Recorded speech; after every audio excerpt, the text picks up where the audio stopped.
Boom. Hello, everybody. Hello. Hello. Welcome to Hel- the Curseborn panel. Boom. Hello. Hello, everybody. The what panel? Seaborn. Hello. Seabone. Welcome allowed to to the say it now? Curseborn panel. We I say have we to. say it now Hello. because we Hello. want What to panel? see it. Seaborn In Jesus. action. We want to see it Right, happen. right. Welcome allowed to to the say it now? Curseborn Yeah, panel. bring I on say your we say it now power because bring we- on your technical disruptions. We're not afraid. Oh A no. little bit afraid. I'm a little bit afraid. Yeah. But yeah. So who's gonna run this? That would have been lovely to sort out beforehand, wouldn't it? We're talking about I chili. ran the last panel. All right, I'll read it. go There for you it, Dixie. Let's go. Let's do it because I've worked on it less put on than a the other three of show. you. So yeah. So what? No wait, it's Curseborn. Oh yeah. So let's talk a little bit about what is Curseborn? Where did it come from? We've worked on it for a long time. Let's talk about the genesis of it a little bit. Rich? Well, I mean, there's a couple of genocide that go along with this that kind of coincided. One of which is, of course, Janice. the idea that we were working on two licensed properties: the World of Darkness 20th anniversary editions and the Chronicles of Darkness, which when we started working on was the New World of Darkness.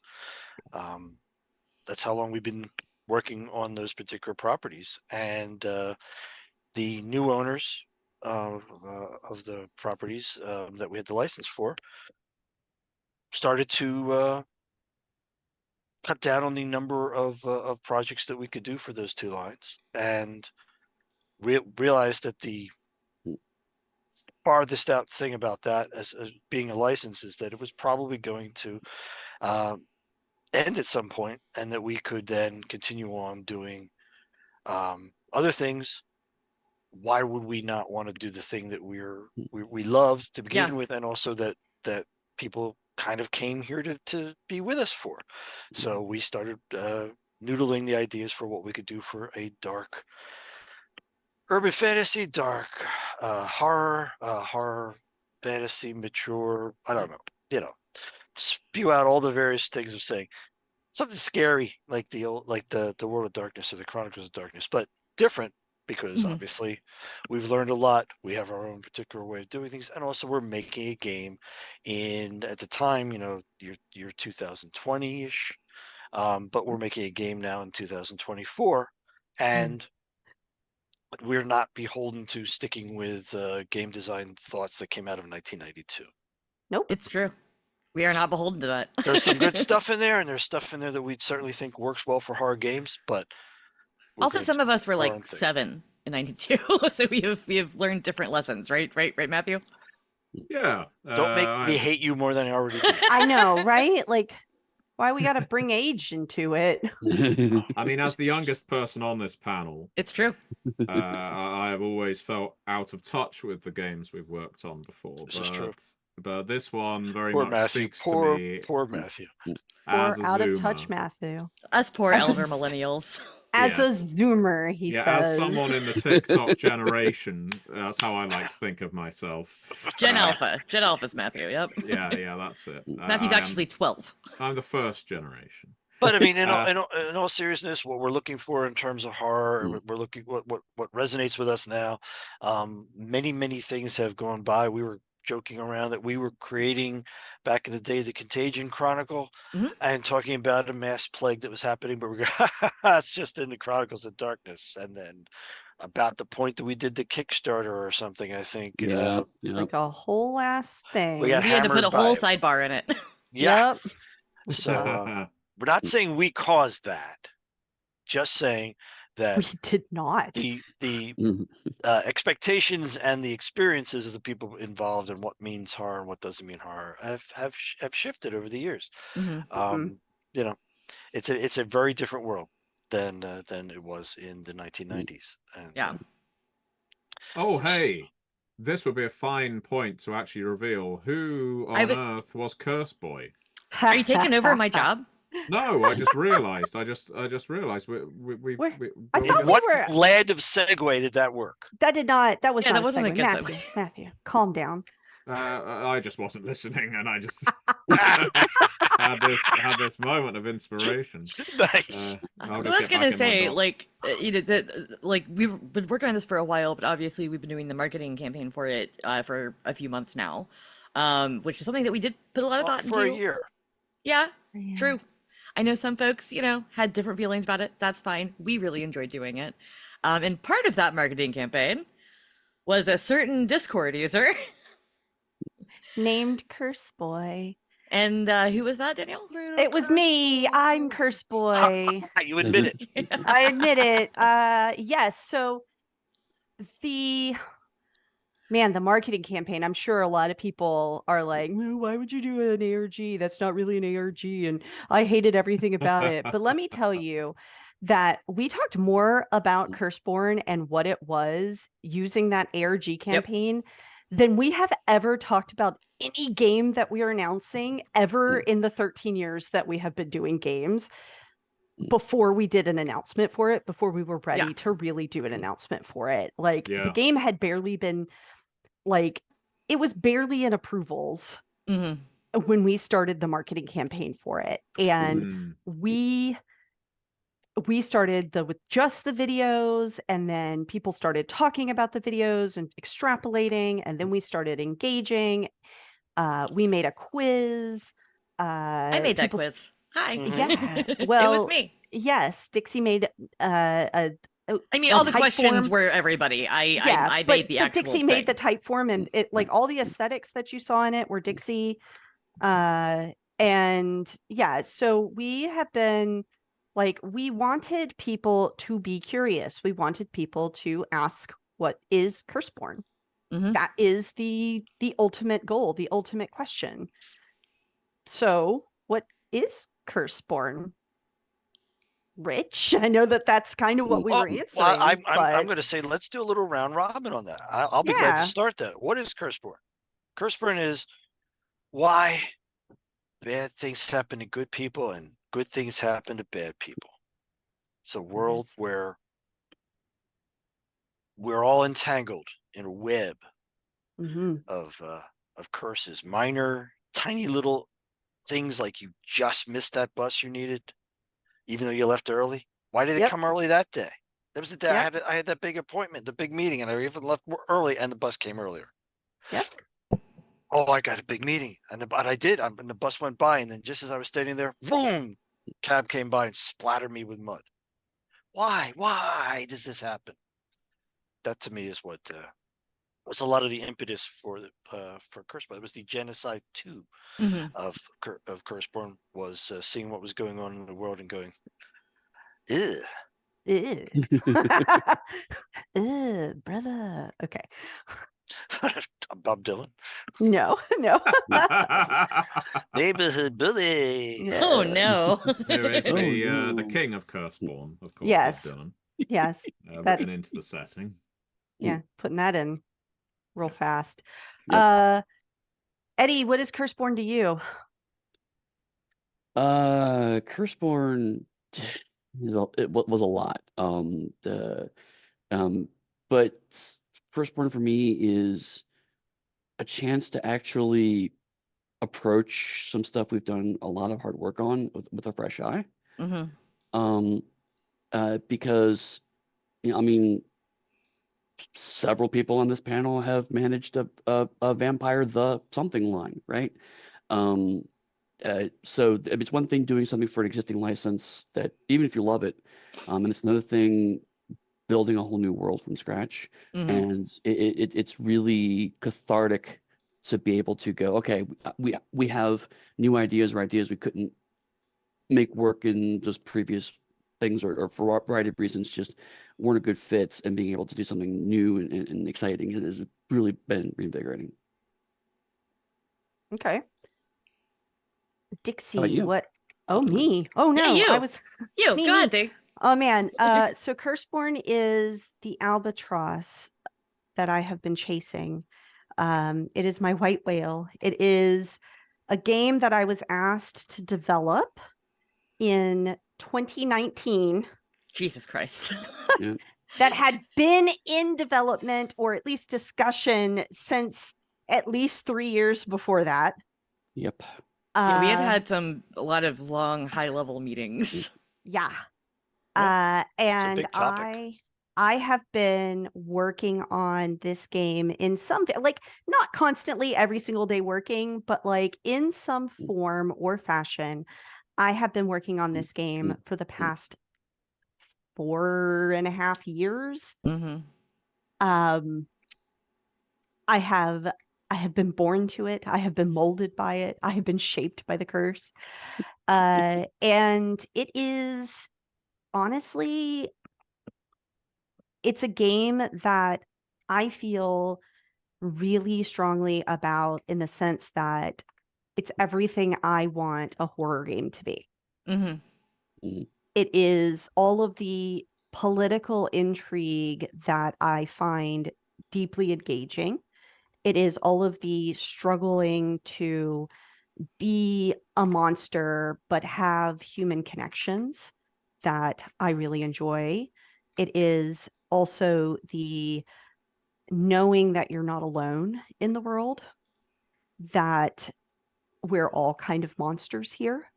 It is a game about struggling to be an other and be better than the people who came before you, while simultaneously effectively being cursed to be just like them. So Nice. yeah. Awesome. Yeah, definitely. How about you, Dixie?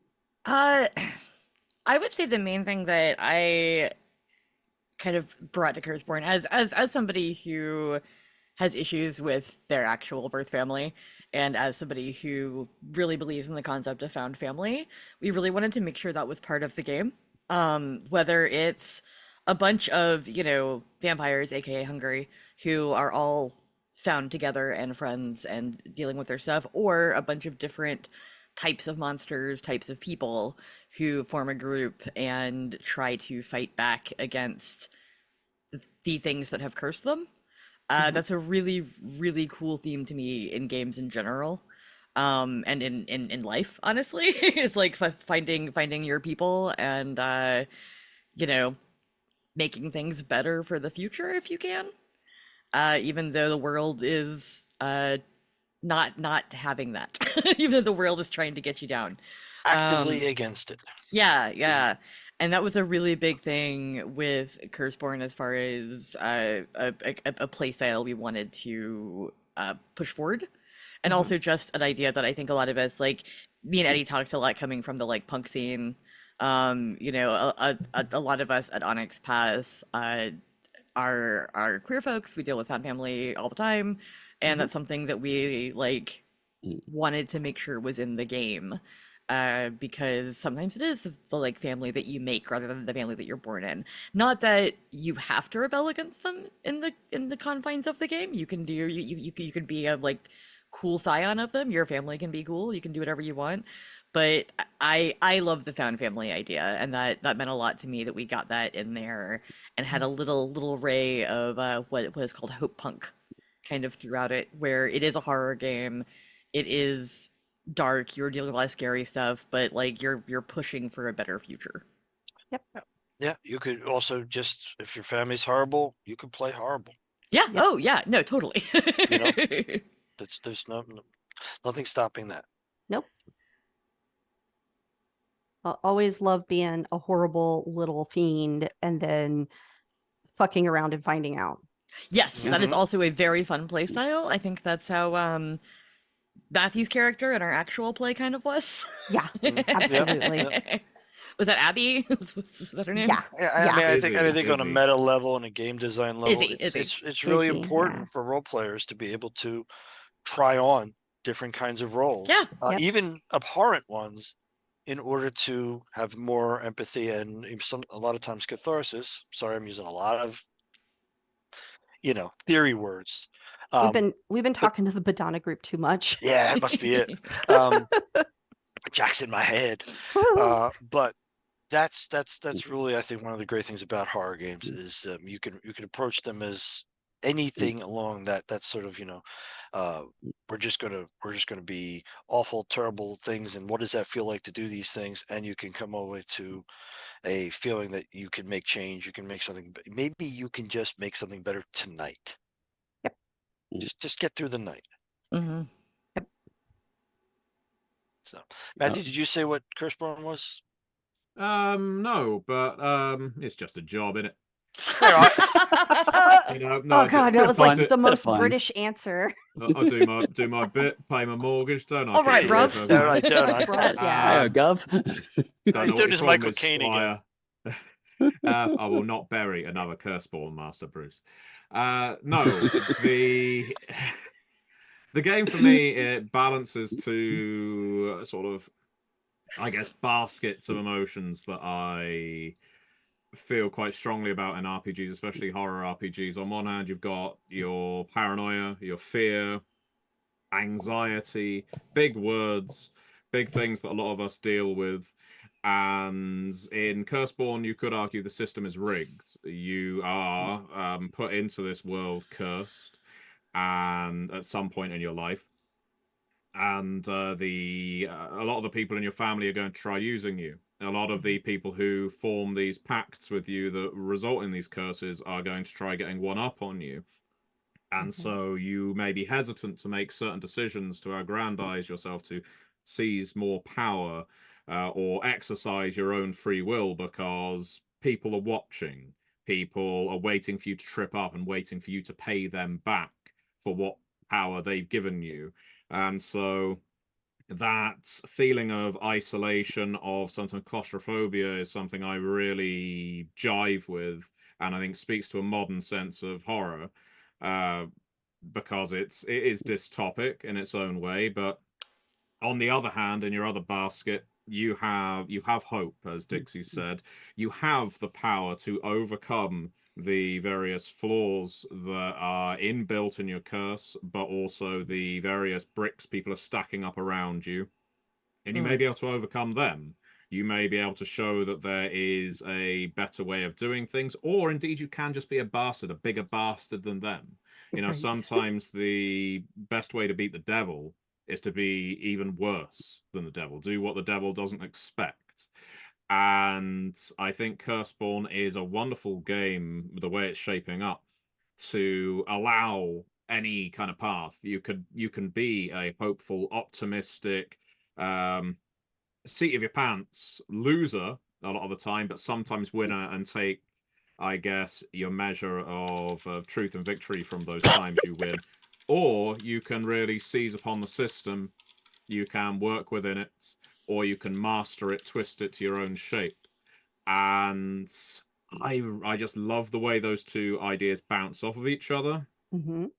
I mentioned they speak to me, and I think they speak to the kind of horror I really enjoy interacting with now in the year 2024. I think there's a lot going on in this game, and that really, it really pleases me. Both Matthew and I are big fans of the various Mike Flanagan shows, and I Yeah. think that a lot of those are familial horror passed down. Like if you watch something like House of Usher, or you watch Hill House, even Bly Manor to an extent, like that's a lot of what's resonating, I think, more recently with a lot of folks, more than Yeah, just like slasher, stab, whatever. Although I Yeah, still like House that of stuff. Usher is a great example. I saw someone ask in the chat what inspirational media would suggest, and maybe we'll get on some of those in a bit. But House of Usher House of Usher, recently absolutely. Yeah. is a wonderful example of a dysfunctional, highly dysfunctional family where a curse has been basically leveled upon them because of the horrible actions of their father. someone. Yeah. They had no choice over this. Yes, they're Yep. bastards, but are they bastards because of their father? Would they have made that Right. choice themselves? Is there a way to escape the curse? It's a wonderful snapshot of what a bad family in Curseborn could end up like. Yeah. Yep. It's so good. If you haven't seen it, you should go watch it. Although, like, lots of trigger warnings So for many. all Oh, of the yeah. deaths. Oh Yeah. yeah. Like, go Everybody into the dies first in a horrible episode knowing way. everyone's gonna die. Yeah, like that's not a spoiler. That's just the premise of the No, series. you figure it out very soon. Yeah. Oh, So it looks like we're getting a lot of questions. Do We we are getting a wanna- lot of questions, and we have a bunch of bullet points we want to go over, and we have Right. about 40 minutes, so we should probably go Let's quickly. Crack on. yeah, let's hit our bullet points. All right, Mm. so we are kickstarting this game. When are we doing that? October 1st. Ooh. We're hoping for October 1st, but October 2024. Yep, Yes. October 1st. Which will be coming to If Kickstarter. if everything works out, everything times out, the moons don't get in the wrong phase, we'll be good. The stars are right. I'd aligned. Mm. Yep. Exactly. But yeah, and that's good. That's obviously going to be a huge start for what we'll be doing with actual showing the text as we've been doing with our Kickstarters and crowdfunding. Mhm, That mhm. you'll have a chance to get the entire book if you're a backer in text form beforehand, and then of course all kinds of fun stuff coming out of it as we normally do with our Kickstarters, and a bunch of surprise things. If you watched our crowdfunding in the last 2 years, you've seen us try a few things with different crowdfunders just to see how we could start offering things. Curseborne was really going to benefit from those experiments and those first stabs. Yep. Stabs with a stake. It's okay. Dabs. But then it is a full line. Somebody did ask, is this just a one and done, or is it? No, this is the beginning of a very game line. large game line. Yeah, and I was actually going to it's ask you and horror. Danielle if you want to talk about the books that we had planned for this already. A little bit. So we have a lot of ideas of things we want to do to expand this game as a game line and not Yes. just a one-off book. Even a one-off book with supplements, right? Mhm. So we right now the base assumption in the Curseborn is that you're playing kind of low-level family members who are just starting out with their entanglement. Entanglement goes from 1 to 5, but it was never intended to stop at 5. It is intended to go all the way up to 10.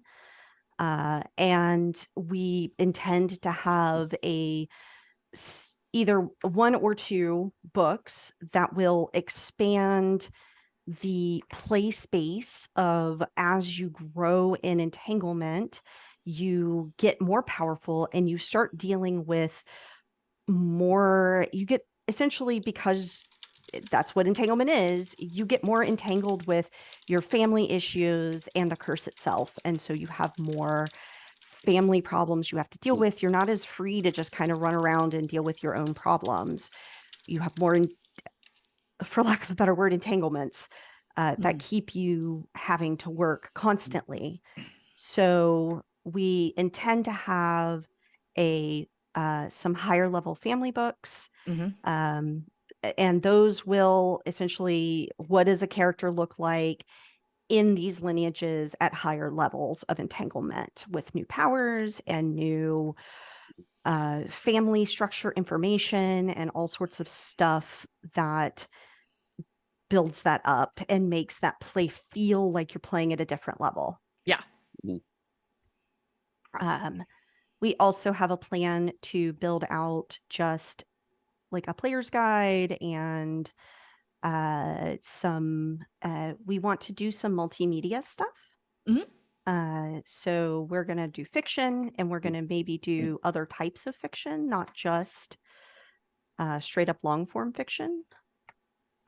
There's been all sorts of chats about the kinds of fiction that we will do for Curseborn and the kinds of things we want to emphasize with that fiction. Absolutely, and obviously, that may be something that we first start to touch on when we're working on the Kickstarter with various stretch goals that might enable us to move forward with fiction or another media aspect with that. Yeah. Yes. We also have the Cursed World we talked about. Yeah, and that's going to be. Go ahead. Sorry, go ahead. No, go. That's basically a location book that we're looking at.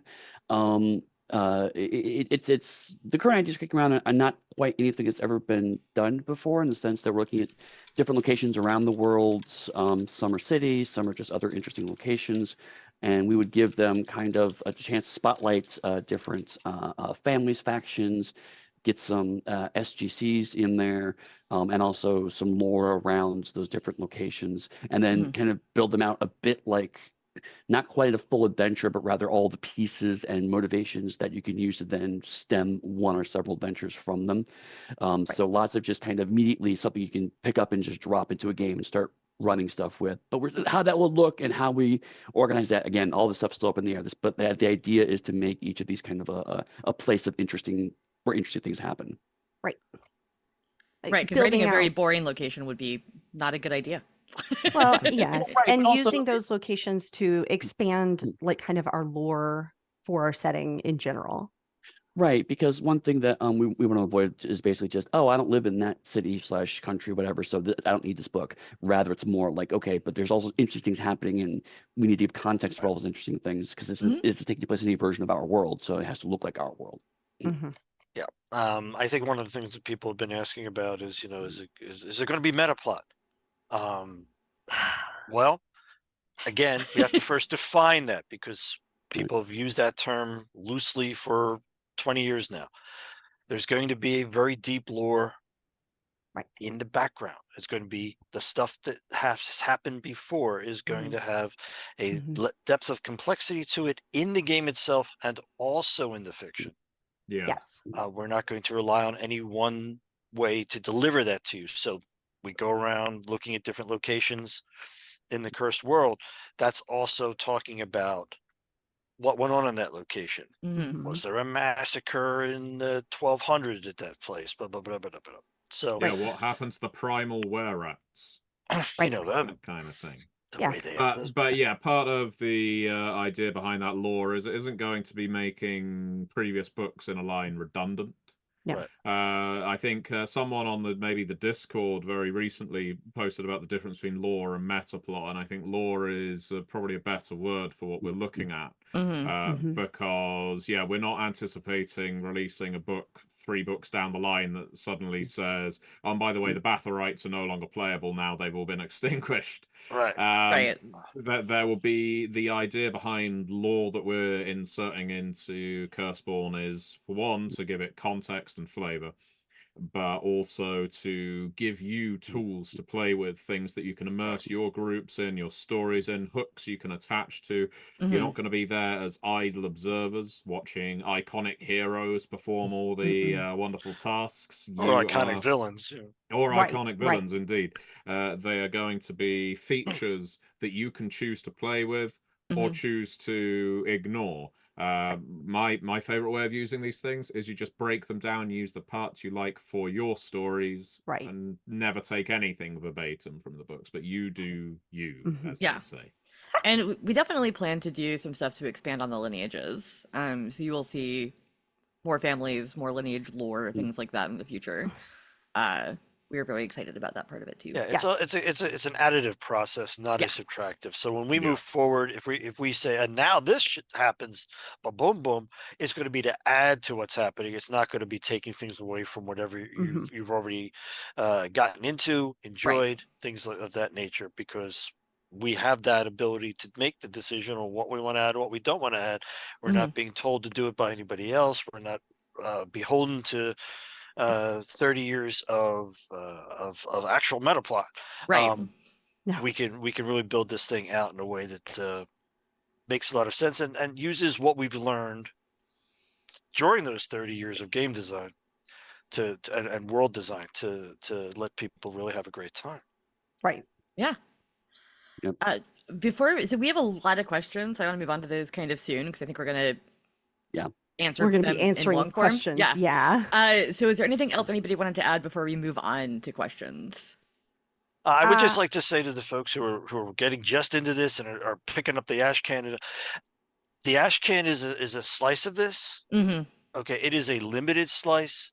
Yes. There's like the entire sorcerers more. is just not in there, except for the couple brief mentions. And there's the reason for that is more that putting in an entire magic system along with everything else we're putting in there would have not made this an ash can. It would have made it, an epic tome. Yeah, it is already 60 pages. We like people who are not as used to picking up bigger supplements to be able to access this thing as Right. quickly as possible. So they will be in the main game. Don't worry about it. The magic system will be in there. It's a Story Path Ultra magic system, so any expectation you're bringing from any other magic systems may or may not have touch with these things, but Like, go look This is at the the thing. gates and then Yeah. manage your expectations. Yes. Yes, exactly. Because I love that magic system. It's great and it works great, and it's the Story Path Ultra magic system. So clearly, like, it's going to be similar, although the Right. powers are obviously going to be different. But the way they Very work different. is Yeah. going to be similar. So Yeah. Yeah.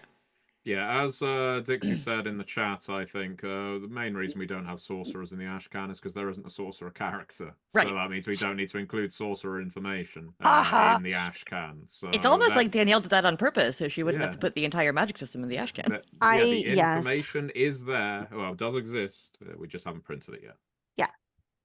It does exist. I promise. Yeah, there are a lot of things that exist that we haven't printed yet. Right. Mhm. All right, so questions. It's named Twitcher or Twiseventure. I'm not sure how to say it. twice. Asked, will the eventual Kickstarter look into creating new families down the line? The Kickstarter? Well, I'm assuming they mean supplemental products. Will Yes. Yes. yes, we will have information for you to create your own families. Yep. And we will probably introduce new families. Mhm. Over the course of Also, several books, yeah. Yeah, Also, yeah, our there- producer there's is not a finite deleting number. questions as I ask them, and this is wonderful. Like, I have to do no work right now. The same person also asked if we will see something similar to slashers for Curseborne. I'm assuming they're referring to the Hunter, the Vigil creatures. So I can answer that. As I've written or rewritten or revised a lot of the adversaries in this book, we do have some characters or some antagonists that are kind of born from creepypastas, from urban legends, and some of them are originally accursed. So like your player characters, who essentially, let's say, decide to walk on the wrong tracks for a little too long. But you also have other urban legends and creepypastas that are just pure monstrous slasher types, murderous spirits. Resurrection Jake is one of my favorite ones, who is just a character who will just keep coming back and killing and killing and killing in his own inimicable way. So yes, Panache. Unless you I'd- kill him on the 29th of the year, so he can't be resurrected on the same day that he yes, well, died we the next discussed year. that in the Pathcast, and that Yes. isn't him. But I feel like that may be the way to be. I'm a massive fan of course. People know I'm a massive fan of horror cinema at this point, and What? so You? yeah. So the I hate it. adversaries, you are going to find a lot of DNA that leads back to slasher movies because I love slasher movies. Right? I mean, but who Some- doesn't? Yeah. Man, I do. I definitely do. I hate it. Yeah, I always think it's funny that Rich is not a horror fan, considering Not the that kind of company you horror, run. certainly. Yeah. I'm a big one for victimizing stuff. I'm gonna answer this one because this is my pitch. Someone Lunar Lorcan asked, "What's with the moths?" I pitched moths as the symbol for Curseborn, the kind of leading up to it, for a bunch of reasons. I kind of put them all together in a little email at some point, but they are active at night, so horror game, dark, urban, whatever. You always I always think like moths around like street lights and stuff in the city, that kind of thing. They undergo some kind of transformation through their cocoon, which is made of silk, which is webs. Woven. You got webs and woven and things weaving together. Also, going back to that hope punk thing I mentioned earlier, moths are always seeking light. That's kind of their thing. So they are creatures of darkness.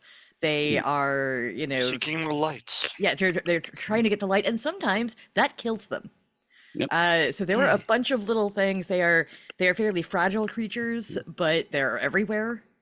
There were like so many little things that just led me to want to do moths. We also wanted something that we thought in universe somebody could like graffiti on a wall to indicate like here's a meeting of like-minded Accursed. individuals. Yeah. Right. Yeah, or this is an interstitial place. Watch out because you're putting a death's head moth up. So this is a place you do not want to enter. That kind of Right. thing. Right. Yes. And as somebody pointed out, that you don't want them in your clothes in the chat, moths do also eat through fabric. So we're talking about the Which web is of woven. curses, right? And you're trying to break out of it. Mm. What might also do that. So yeah, it was a And they're real annoying when they flutter around your head and you're trying to get them away from them, just like, really. Yeah. minor Yeah, no, curse. and Slightly Yeah, vampires cursed. are really annoying to flit around your head. yeah, Same. yeah, exactly. I don't want a bunch of outcasts floating around my head. That's annoying. Okay. Yeah. But yeah, You mean so you don't? there were lots of do. reasons that we used that. I really like the symbolism of it personally, and I love the actual moth that we've been using that's made of like webs and strings and things. Yep. It's very cool. So yeah. Also, they asked if there are going to be plushies at the Kickstarter, and I'm just going to say don't discount anything. I don't know, maybe. Yeah. I want a moth plushie. Um, It would be so cute. I mean, Yes. maybe. If we could get someone who could really crochet really well, I think that we could just Yeah. run those things out. Bam, bam, bam. I crochet really well. All right, got this. Start working then, Dixie. Yeah. Oh, Yeah. cottage Might have to make industry. several- Yes, Lots yes, more yes. It's your questions. side gig.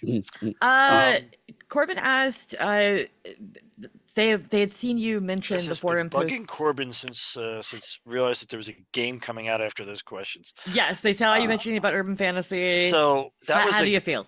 that was a gut check.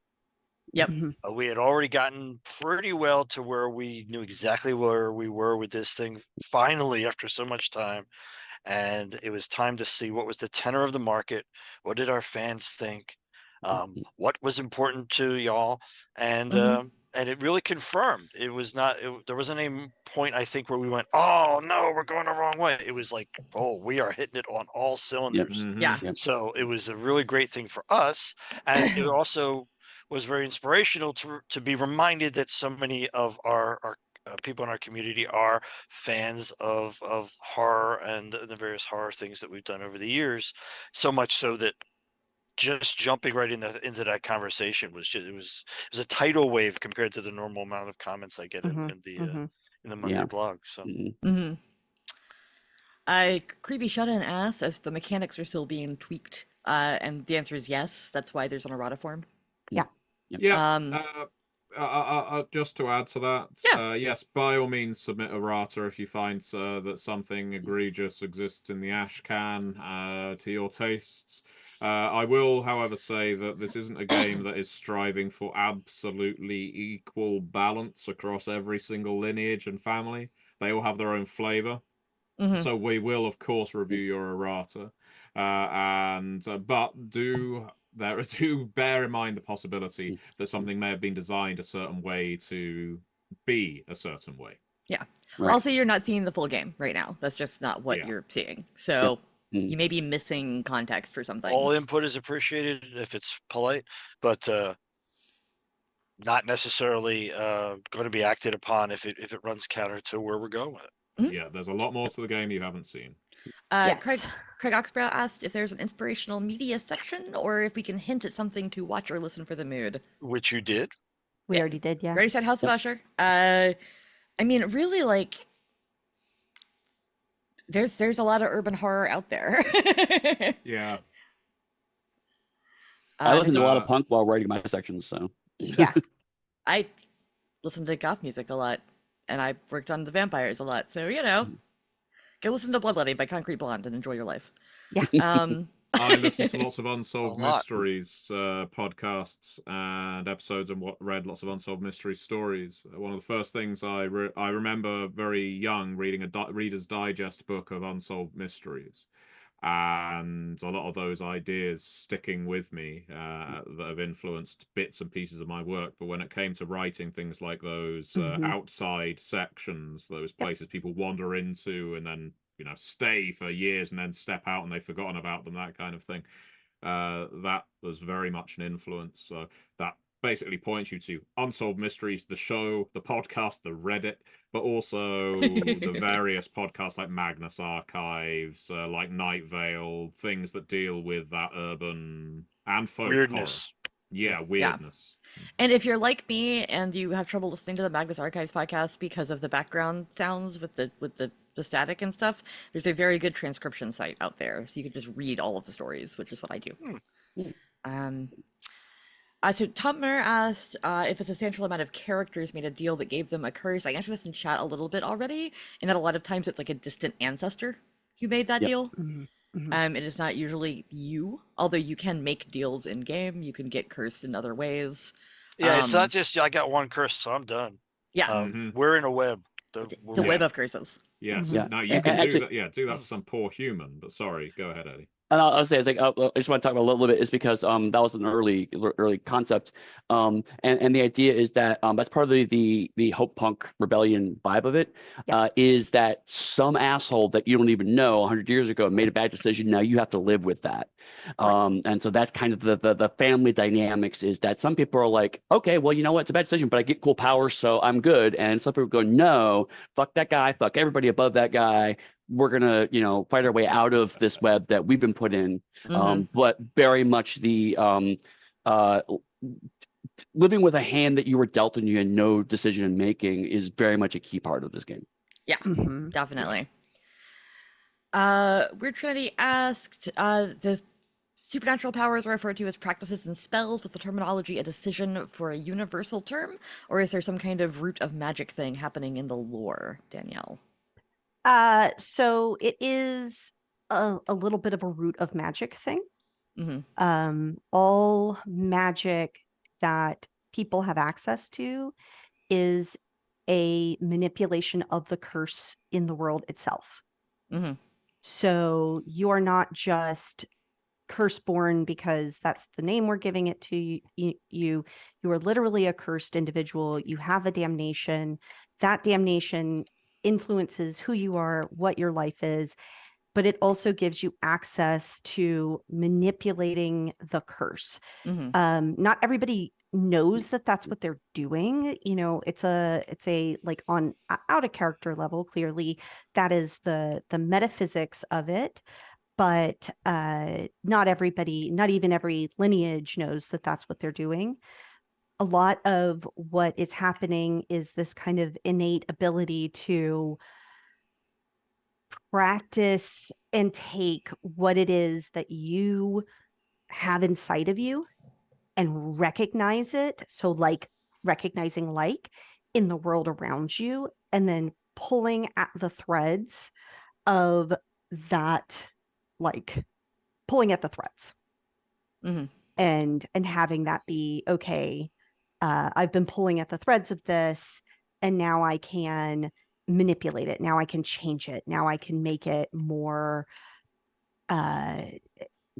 whatever, right? So this is how I do emotional manipulation. This is how I change the world around me, is by manipulating the curse. Right. And it's so and that's like the one way of dealing with it, one kind of thing that happens, and particularly amongst the sorcerers who they study this stuff. Whereas you could be a primal and not even be aware that that's what you're there's a doing. whole curse thing going on, except that you have this personal thing where you're transforming and stuff like that. But you could entirely direct that towards a spiritual thing inside of you. Right. And I think that's all there is until you get informed. So it's not like everyone knows there's these curses, man. No. It's quite a range of knowledge. Right. Yeah. There's no way we're going to get to all of these questions, so I'm going to kind of pick the ones that make the most sense. Rich, I will ask this one to you. What kind of art direction are you going for on this one? Well, I don't know that I'm going to answer the question itself so much as to say that the art direction for this is something that we've spent an enormous amount of time working on, and with a lot of inspiration. Dixie's put together visual target boards and all sort of things like that. I've got secret Pinterest boards. Yes, what we're mostly looking for is coming into horror fresh, coming into horror with a visual feeling and look that is our own. And for instance, I'm not going to say this is going to be the way for the entire length of however long Curseborn continues on, which we hope is a really long time, like 13 more years. But right now we have no plans on using current World of Darkness or Chronicles of Darkness artists in Curseborne. Mhm. We will probably find one or two there. I always like to get a John Cobb piece somehow for good luck, For but good luck. Yeah, and if not, we'll You know. use him exclusively for the world below. It's fine. could be. Yeah, certainly, it's not like we're not giving work. And to kind of build from that, if you are an artist, if you know an artist, if you have a particular artist, we need contact info. Though it's not just enough to tell us, look at this. Would this person be right? I already love this person. We need to know how to get in contact with them. So Yes. make it Yeah. a little more personal. If it's somebody you know or somebody you've talked to, and let them know that if they want to do Curseborn art, we would love to look at what they have, Yep. but they've got to submit it. I'll also jump in real quick and say it better not be AI art either. Right. Oh my God, Nope. no. Yeah, Mm. no Yes, AI so art. we are not getting AI art for this. Is Right. and Just we putting would it be out very there in case upset people with don't. any artist that put that forward for I us. put a prompt in Responsible that. I think it'd be great for curses. Curseborn. I don't care. Go Yeah. ahead. Yep. Again, Yeah, that not can- promising anything for what we do in the future, but that's where we're going with this now. And probably some of our visual targets will start to shift as we start examining individual lineages, things of that nature. Hey, look what I was able to find. The world's greatest mysteries. Is that where you Uh, went? Yeah. I just found it buried on my bookshelf. It has all the wear of a book from 1984. So this game full of There you fresh go. ideas, such as did Robin Hood really exist? Such as That will be answered in Curseborn. and it was published the year before we were born. Great. Yes. Great. Good. Great. We were asked if that some of the lineages that we have out right now have kind of a good guy or bad guy vibe. Is that the vibe? And I'm going to say no. All lineages kind of are what you make of them. There aren't any like bad guy lineages. Right. They're all bad guys. Yeah, They're all I good think guys. They're all both. No, I think that's a really good question because I Go for think it. it's subjective. Yeah. I think some of the from the outside looking in, some of the families are certainly going to look worse or more malevolent, more manipulative, more destructive than others. But the story of the individual accursed who lives within that family is the story you will be telling when you're playing Curseborn. So when we look at families like a lot of the hungry families, quite frankly, as well as the Sphinx or the Hides, they look pretty damn nasty. But that doesn't mean you have to toe the line of your family's stereotype. Yeah. That's Right. part of the theme of the game. You are Yeah. potentially To be punching- clear, yeah, some of the families are intentionally real jerks because we don't expect you to be real jerks necessarily. We expect you to be, no, I hate those jerks and I'm part of a family that I want to not be a jerk of. So Yeah. Yes. So one of my, I'm just gonna, kind of how the sausage is made a little bit here.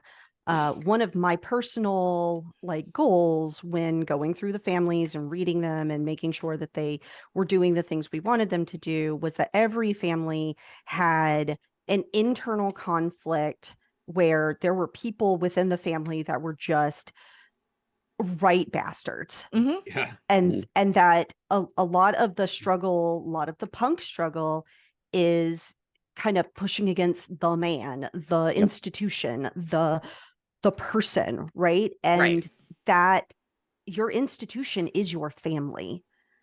The person you're pushing against is your parents or their parents or your family head or the group of people who have decided that it's totally okay to do human sacrifices and are trying to, kill your best friend. Right.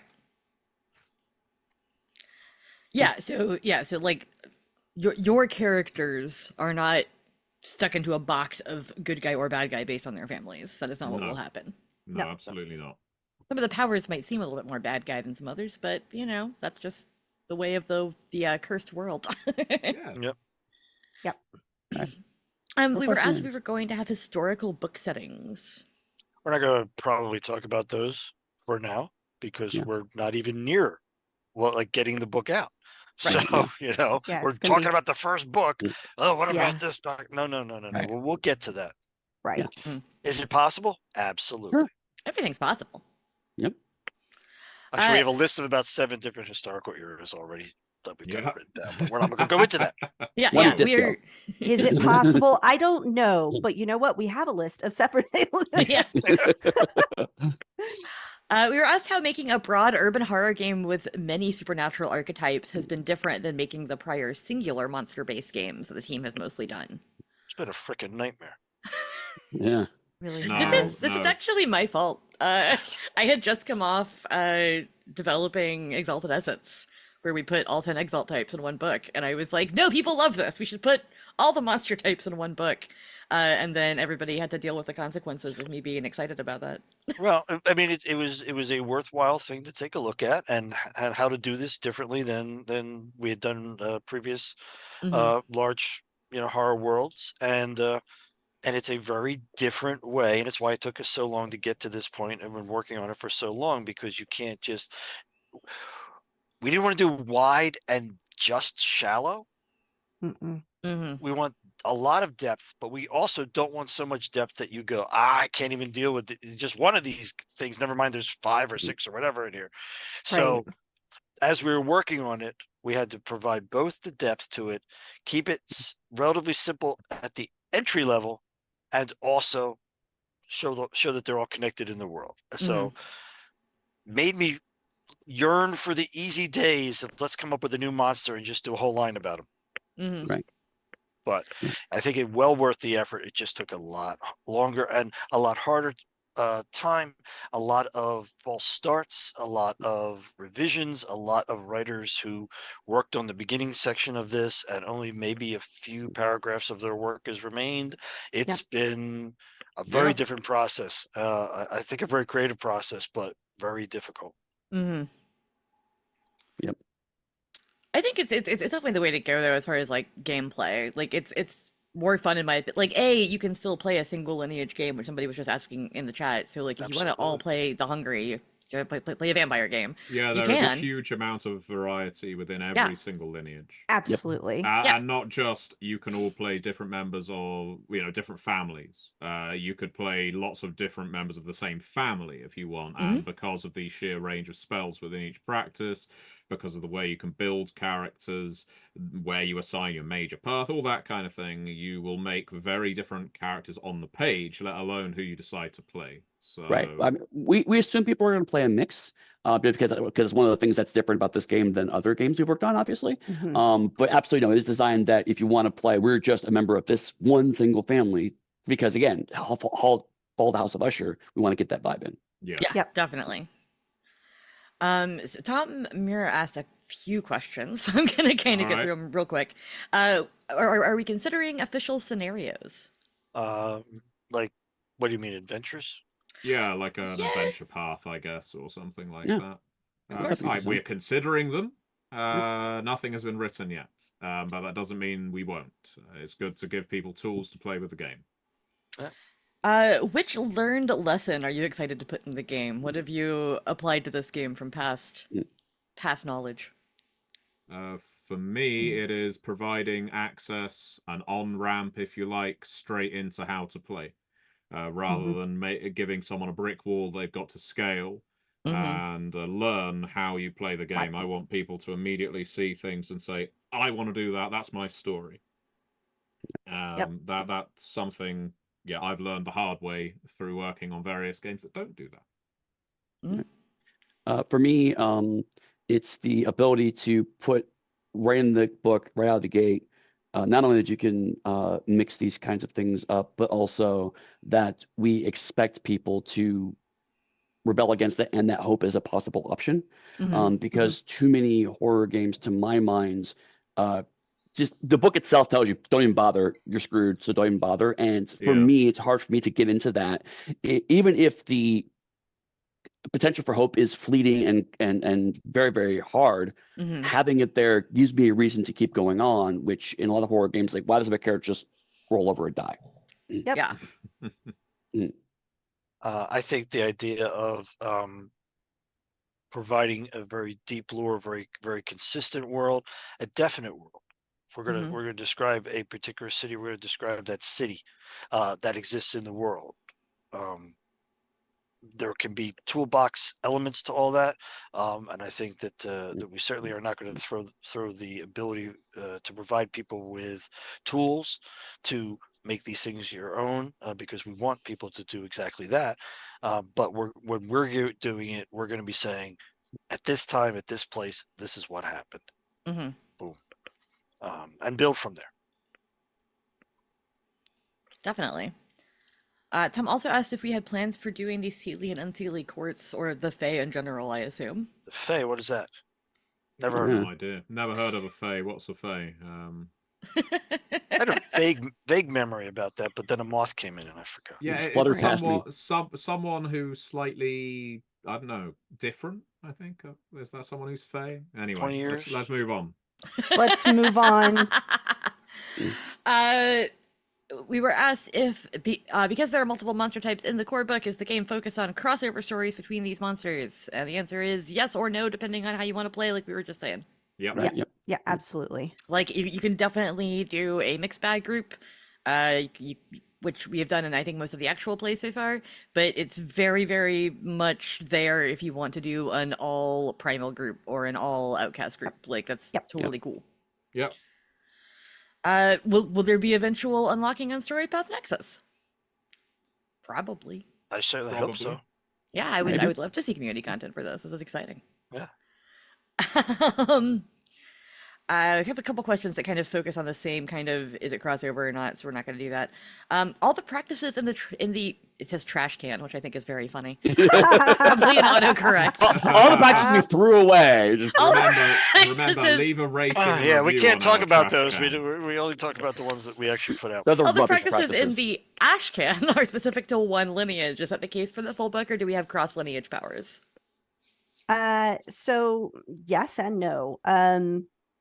The lineage powers are a kind of, you have individual powers that, like, every lineage has a set of powers that belong to them, but then some of the families have secrets that pull spells from other lineages.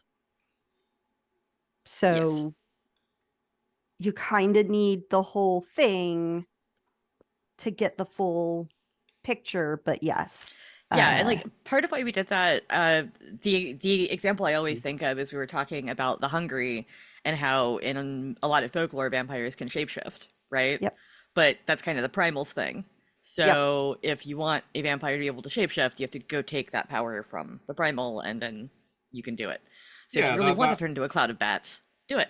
I mean, that kind of, in a way, it's a restriction because you want every lineage to feel unique, and therefore you don't want to, but you don't want to give everyone the same power. And so that idea, the idea that we wanted Hungary to be able to shapeshift, and we also want some other families to be able to shapeshift as time requires, meant that the primal lineage, as an example, focuses not just on shapeshifting. They are also elemental. I think that is something that we've not covered a great deal in talking about the lineages, but the primal are very elemental in nature. I don't just mean angry. I mean primal. They all have their elemental flavor, if you will. So it's another aspect, but it also allows us to explore other spells that are unique or special to each family. It means they are not just whatevers, they are something else entirely. So yeah, so we are we've just passed our time by 1 minute, so I'm probably gonna have to stop questions right now. We are in the Discord. Obviously, there's a Curseborn channel now, so discussion is happening in there and on our old forums and on the forums in the months to come between now and October 1st. Matthew, do you want to talk about rating and reviewing?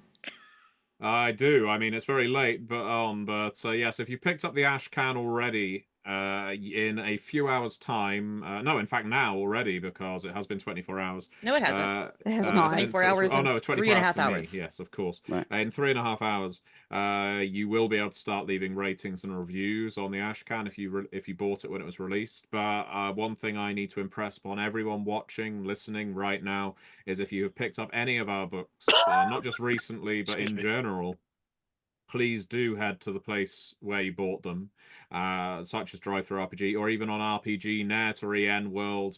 Go to these places and tell people what you think about these books. And the easiest way you can do it, if you have a Drive-Thru RPG account, is you head on over to it. You're probably already logged in if you're like me.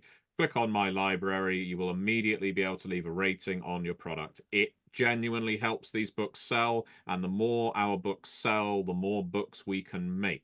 So just leave a rating, and if you've got a few minutes, leave a review. It means a lot to us, and it attracts more customers to our games.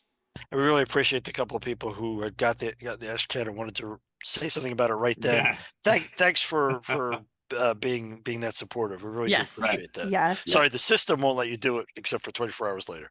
Yeah, and Yeah. Tom has just said, I just rated and reviewed Deviant. So see, it is working. Follow you Tom's go. glorious example. Leave your ratings, leave your reviews. It means a hell of a lot to us. Yeah, It does. definitely.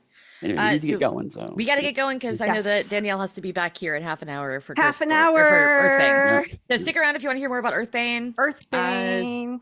We have actual plays going on. We have the Curseborn actual play reshowing. So definitely stick around. And thank you all for coming and asking great questions.